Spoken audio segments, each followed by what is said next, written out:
நடிகை கஸ்தூரி தமிழ்நாட்டில் பெண்களை வைத்து தேவதாசிகள் சமூக அமைப்பு வந்து உருவாக்கப்பட்டிருந்தது. அதில் பெண்களை வந்து காம போதைக்காகவும் காம இச்சைக்காகவும் அடிமைப்படுத்தி அந்த நரக வேதனையில் வச்சுருந்தாங்க.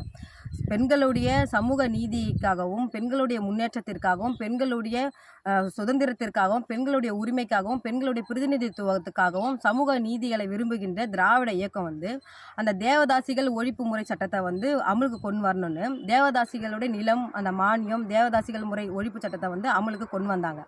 அந்த தேவதாசிகள் முறை ஒழிப்பு சட்டம் அமலுக்கு கொண்டு வந்தவொடனே அதில் வாழ்ந்திருந்த அந்த தேவதாசிகள் எல்லாருமே வந்து நம்மளுக்காக அந்த ஒரு அமலுக்கு கொண்டு வந்திருக்காங்க அந்த சட்டத்தை அப்படின்னு அதுலேருந்து மீண்டு வெளியே வந்து கல்வி அறிவு பெற்று இன்றைக்கி ஒவ்வொரு பதியில் பெரிய பெரிய அந்தஸ்தில் இருந்து இன்றைக்கி வாழ்ந்துட்டு இருக்காங்க. ஆனால் தேவதாசிகளாகவே தன்னை நினச்சிக்கிட்டு இன்னமும் அந்த தேவதாசிகள் ஒழிப்பு முறை சட்டம் வந்து அமுலில் இருக்குதுன்னு உணராமையே சிலர் தேவதாசிகளாக தன்னை வாழ்ந்துட்டு தமிழ்நாட்டில் தேவதாசிகளாக கருத்துக்களை சொல்லிட்டு